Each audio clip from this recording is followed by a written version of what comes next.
In this video, we are going to continue the word problems of LCM and SCF. तो ये जो problem है, on a morning walk, three persons step out together and their steps measure 30 centimeter, 36 centimeter, and 40 centimeter respectively. What is the minimum distance? What is the minimum distance each should walk so that each can cover the same distance in complete steps? तो देखो तीन लोग हैं, okay? तो they step out together means they start walking together and their steps measure 30 centimeter. Steps मतलब जो पैर का जो जैसे मूव कर रहे हैं आदमी यहाँ पर, ठीक है, when is moving, so distance between the two feet are 30 centimeter, दूसरे के लिए 36 centimeter और तीसरे के लिए 40 centimeter. So the measurement of steps, one is taking short steps of 30 centimeter, another one is little bit more at 36 and third one is at 40 centimeter. तो अगर अलग अलग स्टेप्स है, यानी कोई धीरे चल रहा है, कोई उससे हल्का फास्ट चल रहा है, कोई उससे भी हल्का फास्ट चल रहा है, तो तीनों जो है अगर इस टाइप से चलेंगे तो क्या होगा? कोई आगे होगा, कोई पीछे होगा और कोई सबसे आगे होगा. तो यहाँ पर we have to find the minimum distance each should walk so that each can cover the same distance in complete steps. Complete steps मतलब कि वो 30, 36 और 40 तीनों का मल्टीपल होना चाहिए. तो कितना मिनिमम डिस्टेंस फाइंड करेंगे, ठीक है, कितना मिनिमम डिस्टेंस वॉक करना है, तो कितना मिनिमम डिस्टेंस फाइंड करना, कितना वॉक करना होगा, because that distance will be greater than 30, 36, 40. और बार बार हर वीडियो में मैं ये डिस्कस कर रहा हूँ कि अगर आपको लगता है कि आंसर इससे ग्रेटर होगा तो आपको एलसीएम फाइंड करना है. तो simply you have to find the LCM of 30, 36 and 40. Okay, that's it. तो 30 का एलसीएम निकाल लीजिए. 30 का एलसीएम कितना होता है? Sorry, prime factorisation 235 and 36 9 into 4 40. तो ये आपने प्राइम फैक्टराइजेशन कर लिया और एलसीएम निकाल लीजिए इसका. What will be the LCM of 30, 36 and 40? So when you find the LCM, that will be, numbers are 2, 3 and 5. 2 highest power is 3, for 3 highest power is 2, and for 5 highest power is 1.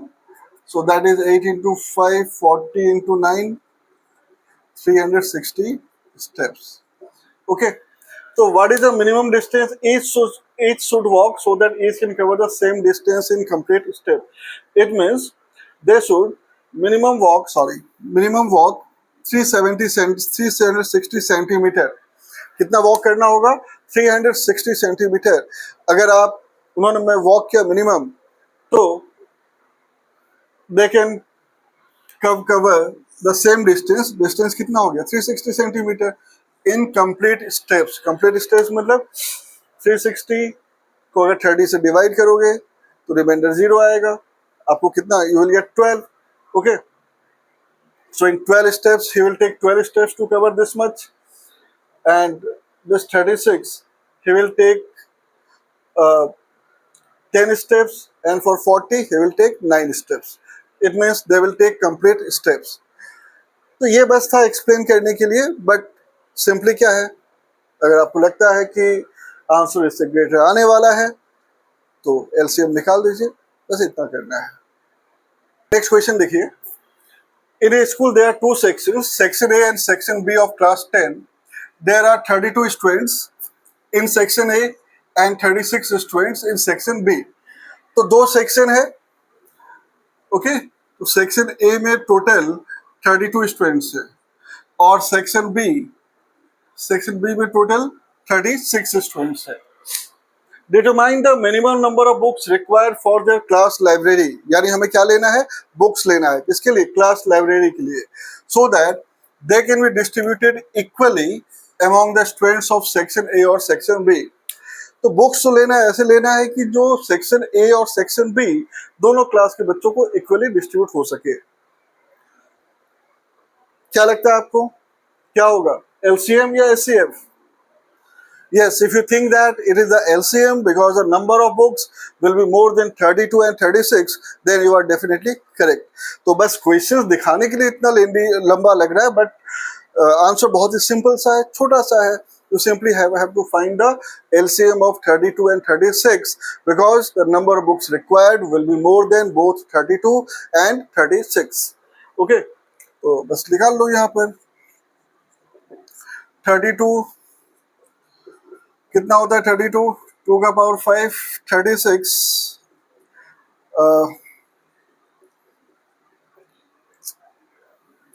ठीक है.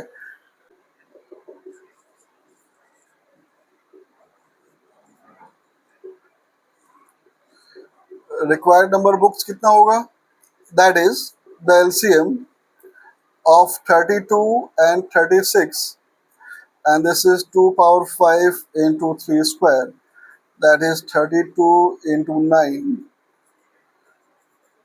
So कितना books आ गया ये, these are 288 books. It means if there are total 288 books, then they can be distributed equally among the students of section A and section B. बहुत ही simple सा problem है ये problem देखते हैं.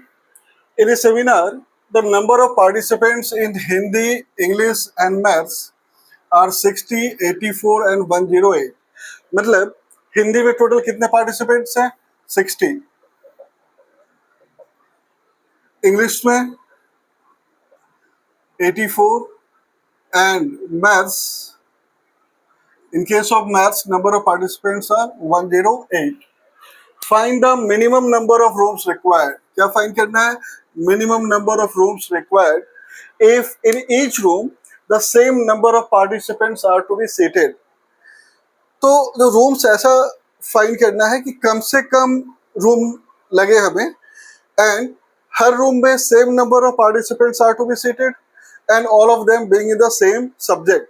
मतलब एक रूम में अगर हिंदी के पार्टिसिपेंट्स हैं तो सिर्फ हिंदी के होने चाहिए, दूसरे रूम में सिर्फ इंग्लिश के होने चाहिए और तीसरे नंबर रूम में सिर्फ मैथ्स के होने चाहिए. और इस ढंग से आपको सीटिंग अरेंजमेंट करना है कि कम से कम रूम में हो जाए. तो ऑब्वियस है कि सारे लोगों को तो एक में डालना नहीं है, 60 को सारे 60 को एक रूम में नहीं डालना है, 84 को भी एक रूम में नहीं डालना है, 108 को भी एक रूम में नहीं डालना है. और जो नंबर ऑफ पार्टिसिपेंट्स होंगे हर रूम में, अलग अलग रूम में, वो इससे कम होगा या ज्यादा होगा. अगर आप एलसीएम फाइंड करते हो तो LCM is always greater than this numbers, means LCM तो निकालना है नहीं. Obviously number of participants of Hindi in each room will be less than 60. Number of participants of English in each room will be less than 84 and same thing for maths also. It means अगर जो answer आने वाला है वो छोटा है, किससे, 60 से, 84 से और 108 से, तो फाइंड क्या करना है, we have to find the HCF. तो HCF फाइंड कर लेते हैं. तो what is the HCF of 60? 60, अब अगर आप प्राइम फैक्टराइज करोगे तो 60 का प्राइम फैक्टराइजेशन कितना आएगा, ठीक है. तो 2 square into 3 into 5 4 into 3 12 into 5 60. वैसे ही 84 का निकाल लेते हैं. 84 को अगर आप प्राइम फैक्टराइजेशन करोगे तो कितना आ जाएगा, ठीक है. 2 स्क्वायर 4 इंटू 3 12 12 इंटू 7 इज 84. और ऐसे ही आप 108 का निकाल सकते हो. 108 का कितना आएगा,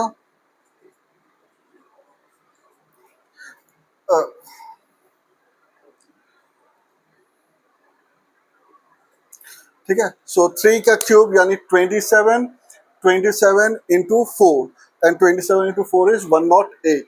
अब इसका एचसीएफ निकाल लेते हैं.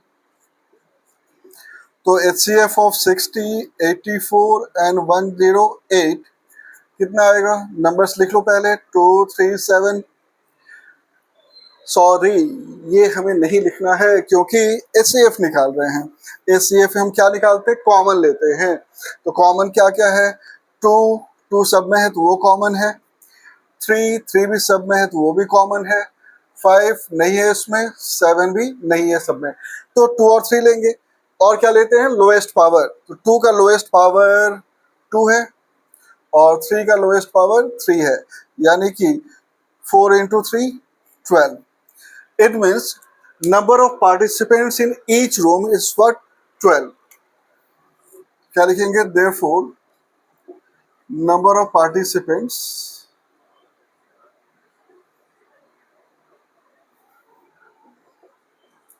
in each room equal to 12. और ये तो हो गया कि एक रूम में कितने पार्टिसिपेंट्स को बैठाना है, कितने लोग बैठाना है, 12 को। और टोटल कितने रूम्स लगेंगे, तो रूम्स कितने लगेंगे,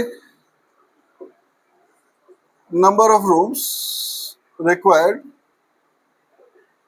फॉर हिंदी। हिंदी के लिए देखिए टोटल कितने, 60 पार्टिसिपेंट्स है, तो एक रूम में 12 को बैठाना है, 60 डिवाइड बाई 12 इतना 5 rooms. For English 84 divide by 12, तो 84 को 12 से डिवाइड करेंगे 7, and for maths it is 108 by 12 equal to 9. So what is the total number of rooms?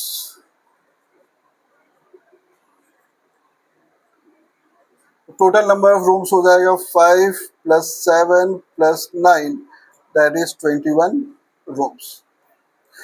So minimum 21 rooms will be required if the same number of participants has to be seated in each room, and that too of the same subject. Hopefully ये clear होगा। Problem देखते हैं। The numbers 525 and 3000 are both divisible by 3, 5, 15, 25 and 75। तो ये जो numbers है 3, 5, 15, 25, 75 बस इससे डिविजिबल है। So what is highest common factor of 525 and 3000? क्या होगा, कुछ फाइंड नहीं करना है, everything is given in the question. Highest common factor, highest common factor, factor मतलब जो दोनों को डिवाइड करे, और हाईएस्ट जो जितने फैक्टर्स है उसमें जो सबसे हाईएस्ट है उसको बोलते हैं हाईएस्ट कॉमन फैक्टर। और यहाँ पे लिखा हुआ है कि 525 एंड 3000 दोनों का फैक्टर्स क्या क्या है, because this both are divisible by 3, 5, 15, 25 and 75। तो फैक्टर्स क्या होगा, इसका दोनों का फैक्टर है 3 है, 5 है, 15 है, 25 और 75 है।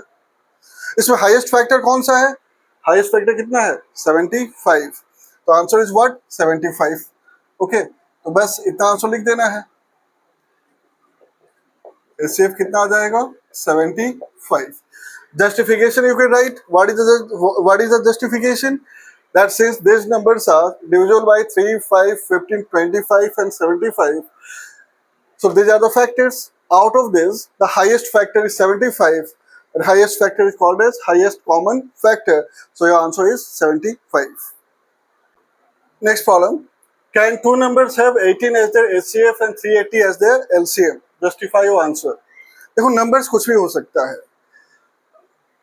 हम लोगों ने डिस्कस किया था एक बार कि HCF always divides LCM, means HCF is a factor of LCM। तो यहाँ डिवाइड करके देख लेते हैं। तो 380 को अगर आप डिवाइड करोगे 18 से, ठीक है, तो कितना आएगा,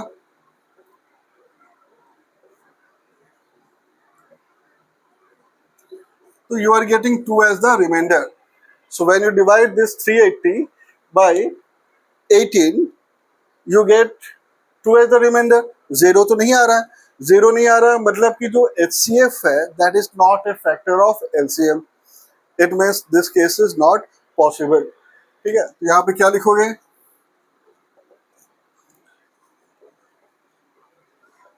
we know that